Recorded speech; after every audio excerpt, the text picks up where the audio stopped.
हम अक्सर ये कहते हैं कि ये तुम्हारा कर्तव्य है, इसीलिए चाहे कुछ भी हो जाए इसको निभाना तुम्हारा परम उद्देश्य हो जाता है, सबसे महत्वपूर्ण कार्य हो जाता है ना। या तो हम ये दूसरों को उपदेश देते हैं या फिर हमें भी ये उपदेश सुनना पड़ता है दूसरों से। कब? जब हम घबराए हुए होते हैं या फिर जब उनको लगता है कि जिसे हम कर्तव्य कह रहे हैं, जो आज प्रचलित कर्तव्य के रूप में सबके सामने है, वो सब नहीं करते या फिर उन्हें ये संदेह लगता है कि कदाचित हम उसको छोड़कर चले जाएंगे। तो बंधुओं, यहाँ पर आप ये प्रश्न अवश्य पूछ रहे होंगे कि आज मैं कर्तव्य के बारे में क्या कहने वाला, वो कर्तव्य का विषय क्यों लेके आ गया। ऐसा इसलिए हुआ क्योंकि ना बंधुगण, वास्तव में हम जानते ही नहीं वास्तव में कर्तव्य होता क्या है और किसे कर्तव्य कहेंगे किसे नहीं।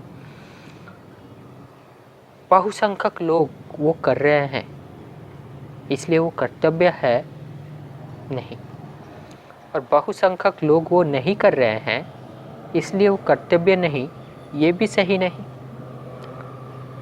हर एक कार्य के पीछे बोध होना चाहिए, ज्ञान होना चाहिए, विवेक होना चाहिए, अन्यथा चाहे आप जैसा भी कार्य कर ले कुछ अच्छा परिणाम नहीं निकलेगा, सब कुछ व्यर्थता में ही जाएगा,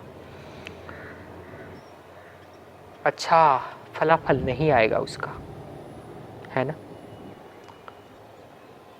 तो ज़्यादा समय ना लेते हुए चलिए कर्तव्य के बारे में और थोड़ा गहराई से जानते हैं। पहले एक उदाहरण देता हूँ, उससे पहले एक पंक्ति सुन लो या फिर एक जो प्रचलित धारा आज चल रही है उसके बारे में थोड़ा समझ लो। प्रचलित धारा आज नहीं बल्कि आप कह सकते हो ये हमारा परंपरा है और ये जो चल रहा है इसमें कोई त्रुटि नहीं, परंतु परिस्थिति अनुसार ये चीज़ गलत भी हो जाता है। देखो, हम कहते हैं कि गुरुजन की सदा सम्मान करो, उनके सामने सदा विनम्र रहो, सदा मस्तक झुका दो, है ना। क्यों? क्योंकि ना वे तुमसे अनुभव में बड़े हैं तथा उम्र में भी बड़े हैं, विद्वान हैं। परंतु जब ये जो मैंने कहा ये सब सटीक जगह पर सटीक होता है, यानी ऐसा ही हो रहा है, तब फिर उनके सामने झुक जाना सही होता है। जो वो कह रहे हैं उसको मानना सही होता है ना। परंतु अगर वो व्यक्ति सिपाहियों में तो बड़ा है, इसीलिए जैसे हम मान लें कि वो आयु में बड़ा है इसीलिए अनुभव में भी बड़ा होगा, और उसके ऊपर में ये है कि वो हमारे रिश्ते नातों से जुड़ा हुआ है, इसीलिए आज हम उसे मान लें कि वो गुरुजन है, वो जो कह रहा है उसे मान के चलो। ठीक उसी प्रकार बंधुगण, जैसे दुर्योधन के मामा शकुनी उसके रिश्ते नातों में आते थे, स्वयं का मामा, और सिर्फ बड़ा है इसलिए क्या दुर्योधन ने शकुनी मामा का वचन नहीं माना था? क्या हुआ उसका परिणाम आप जानते हैं, कहने की ज़रूरत नहीं। अर्थात नतमस्तक सिर्फ ज्ञान के सामने, सत्य के सामने, धर्म के सामने होना है, और अगर वो सत्य, वो ज्ञान, वो बोध, वो विवेक कोई भी मनुष्य के द्वारा हमारे सामने आ रहा है तो अवश्य हम नतमस्तक हो जाएंगे। उस मनुष्य के सामने नतमस्तक नहीं हो रहे, वास्तव में वो ज्ञान है, वो बोध है उसमें, इसीलिए हम नतमस्तक हो रहे हैं। अन्यथा अगर वो व्यक्ति चाहे रिश्ते नाते में कैसा हो, चाहे गुरुजन हो, स्वजन, परिजन, पड़ोसी, कोई भी हो, अगर संसार के लिए अच्छा नहीं, समाज के लिए अच्छा नहीं, धर्म विरोधी कार्य कर रहा है, अन्याय राह में आगे बढ़ रहा है, पाप में वृद्धि कर रहा है, अपराध में वृद्धि कर रहा है, दुर्जन दुष्ट कोटि का मनुष्य है, तो क्या उसके सामने आप नतमस्तक होंगे? क्या ये आपका विवेक कहता है? क्या इसको करने के लिए आपका ज्ञान अनुमति देता है?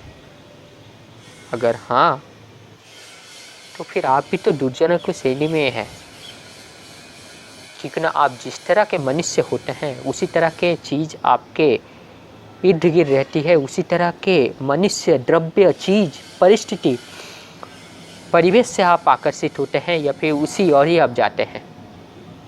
आपका संगति भी वैसा ही होता है।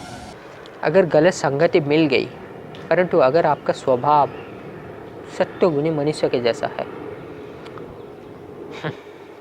तो आप बिल्कुल भी देरी नहीं लगाएंगे, क्षणिक मात्र देरी नहीं करेंगे वहाँ से चल देने के लिए। हाँ, ऐसा हो सकता है कि बाध्यता बस आपको वहाँ पर थोड़ी देर रुकना पड़े, या फिर कोई और भी ऐसी स्थिति हो सकता है, लेकिन आप अपने चयन के द्वारा वहीं पर नहीं रुकेंगे, अपनी स्वेच्छा से नहीं रुकेंगे वहाँ पर। आशा करता हूँ बंधुगण समझ पाए होंगे जितना मैं कहा अब तक।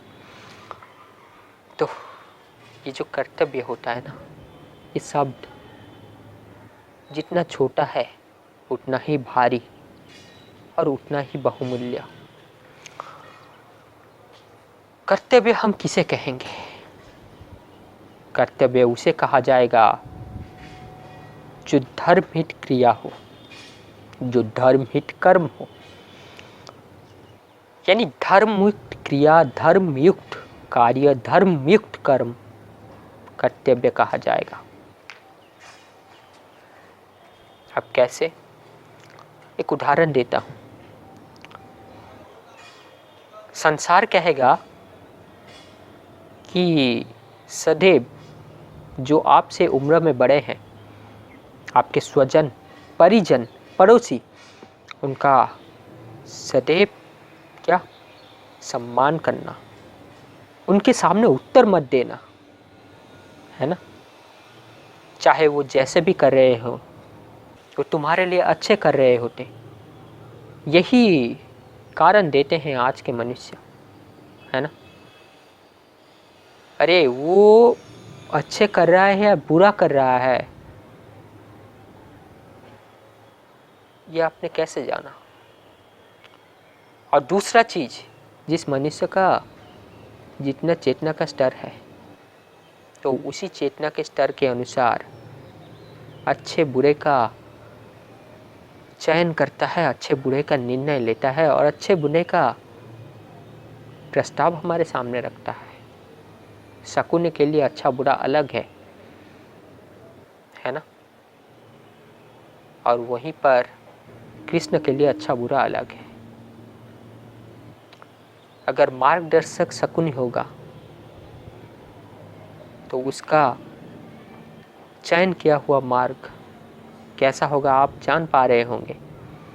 और अगर मार्गदर्शक कृष्ण जैसा हो तो फिर चयन कैसा होगा, मार्ग कैसा होगा आप जान पा रहे होंगे, है ना। अगर धर्म का वर्ण नहीं हो रहा है तो चाहे वो जैसा भी क्रिया हो, कर्म हो, उसे त्याग देना ही कर्तव्य होता है। कुरुक्षेत्र का रणभूमि उठाइए, वहां पर एक आम संसारी अगर होता, या फिर मान लीजिए आप ही होते, आप क्या कहते? ये कहते कि अर्जुन तू युद्ध मत कर, है ना।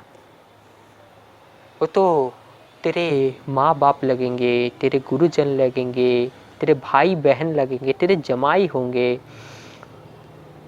तेरे ससुर होंगे, तेरे भांजा होंगे, मतलब जितने भी रिश्ते नाते हो सकते हैं वो सब गिना देंगे। क्यों? क्योंकि ना वो सब आपने इन सबको अपने माना है और इन अपनों का वध नहीं करना चाहेंगे, ये आपका आधार है। लेकिन एक श्रेष्ठ विद्वान मनुष्य का आधार कैसा होता है? वो धर्म को आधार मानता है।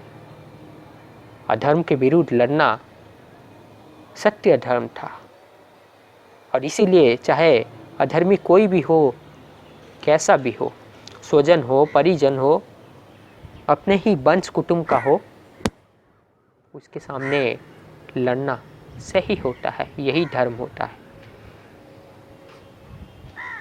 यानी प्रचलित कर्तव्य ये था क्या कि सदा ही नम्रता का भाव रखना, सदा ही सम्मान देना, चाहे कोई कुछ भी कहे, वो अपने गुरुजन है, अपने रक्त संबंधी है, चाहे कैसा भी अपराध क्या हो, उनको सदा ही रक्षण देना, सुरक्षा देना, उनके विरुद्ध आवाज मत उठाना, उनके विरुद्ध अस्त्र नहीं चलाना, ये था प्रचलित कर्तव्य। और यही आज भी चल रहा है, इसको मानते जा रहे हैं। क्यों ना, इसमें बोध नहीं, बस जो चलती आ रही है वही कर रहे हैं। अगर बोध होता तो ऐसा नहीं करते। वो कहते कि ये देखो वो मनुष्य धर्मी है या अधर्मी है, न्यायी है या पापी है, अपराधी है क्या? अगर है तो चाहे कोई भी हो, गुरु, पिता, पुत्र या फिर पति, सबका खंडन होना चाहिए। इसी में ही समाज का हित जुड़ा हुआ है, संसार का मंगल जुड़ा हुआ है, और यही धर्म है, यही नियति है, तथा यही समय की आवश्यकता है। अर्थात केवल धर्मयुक्त प्रथा, परंपरा, क्रिया, कर्म को वर्ण करना कर्तव्य होता है। माता पिता का सेवा करना अवश्य कर्तव्य होता है, परंतु उससे पहले ये जान लेना चाहिए माता पिता कहते किसको है। और माता पिता तथा जननी और जनक में फर्क होता है। जन्म देने से जनक जननी बनते हैं, माता पिता नहीं। माता पिता की सेवा करने को कहा गया है, जनक जननी के नहीं। एक तरह का माता राक्षसी भी थी ना, परंतु क्या वो समाज के लिए हितकारक थी, मंगलदायक थी? नहीं। तो फिर वहाँ पर उसका वध होना क्या अनिवार्य नहीं था? अवश्य अनिवार्य था। अगर ये कार्य उसका पुत्र ही उसका करता तो फिर ये संसार तो कहता कि तुम क्यों वध कर रहे हो, क्यों मार रहे हो। ना जाने कितने तरह का लांछन लगा था, कैसे कैसे कहता कि कितना घोर अपराध किया है ना। ऐसे बहुत सारे चीजें ला सकता था ये दिखाने के लिए कि चाहे कितना भी बड़ा अपराधी हो, यानी राक्षसी तारका, यानी राक्षसी तारका, उसका वध मत करो, उसे दंड मत दो। परंतु जब उसको कोई दूसरे ने मारा तब सही हो गया, है ना। याद रखिएगा बंधुगण, स्थितियाँ बदलती रहती है, परिस्थितियाँ बदलती रहती है, सबकी जीवन की कहानी अलग अलग होती है, और वो सब कहानी एक वीडियो में या फिर ऐसे बहुत सारे वीडियो श्रृंखला में समाप्त नहीं किया जा सकता। लेकिन जो आधार होता है, जो मूलभूत सिद्धांत होता है, वो एक ही होता है। वो ये कि धर्म का सदा चयन करना चाहिए, धर्म लक्ष्य होना चाहिए, धर्म चुनाव होना चाहिए। धर्मयुक्त कार्य सदैव अच्छा रहता है, और धर्म विहीन, धर्म विरोधी कार्य हो, परंपरा हो, प्रथा हो, सिद्धांत हो, वो सदा ही बुरा था, है और रहना भी चाहिए। भाई को सहायता देना अच्छा होता है, परंतु अगर वो भाई ही, चाहे छोटा भाई हो या बड़ा भाई हो, धर्म विरोधी आचरण कर रहा है, अधर्म संघ को अपनाया हुआ है, कुछ ऐसा कार्य कर रहा है जिससे समाज का अहित जुड़ा हुआ है, तो फिर वहाँ पर अगर आप उसको सहायता दे दिए तो क्या इसका मतलब ये नहीं आप अधर्म के साथ होगे? इसीलिए तो अर्जुन को क्या अपने बड़े भाई ज्येष्ठ के वध करना पड़ा, यानी कर्ण का। हाँ, ये बात अवश्य है कि वो नहीं जानते थे, लेकिन कृष्ण तो जानते थे ना। देखिए बंधुगण, आप देखे होंगे कि मैं जब भी वीडियो प्रस्तुत करता हूँ उस वीडियो में महाभारत के किस्से हो, रामायण के किस्से हो, या फिर जो भी शिक्षा मिलती है कहीं से भी, उसको मैं आपके सामने रख देता हूँ। मैं लॉजिक के साथ आपके सामने प्रस्तुत करता हूँ। ऐसे नहीं कि ऐसी प्रथा थी, ऐसी कर्मकांड थी, इसको करना चाहिए, इसको नहीं। जहाँ से जो शिक्षा मिले उसे ले लेना चाहिए। फिर उसी अर्जुन को लड़ना पड़ा अपने गुरु के सामने, अपने पितामह के सामने, और उनका वध करना पड़ा, है ना। तो बंधुगण, केवल धर्म युक्त कार्य, धर्म युक्त क्रिया ही आप कर्तव्य मानेंगे, अन्यथा नहीं।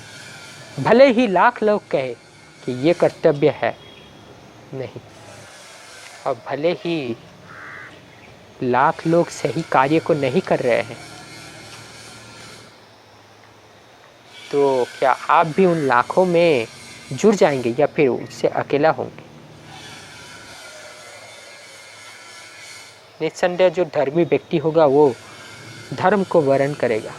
इसीलिए क्योंकि ना बहुसंख्यक लोग धर्म विरोधी आचरण कर रहे हैं, तो वो उस समूह में नहीं जुड़ेगा, वो अकेला आकर खड़ा होगा, है ना। तो बंधुगण, आशा करता हूँ कर्तव्य के बारे में आज आपने गहराई से जान पाए होंगे।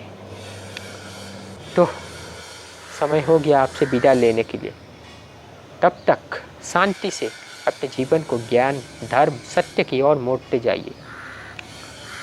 अपने चेतना को विस्तार दीजिए और असत्य, अन्याय, अधर्म के सामने लड़िए, जूझिए, संघर्ष कीजिए।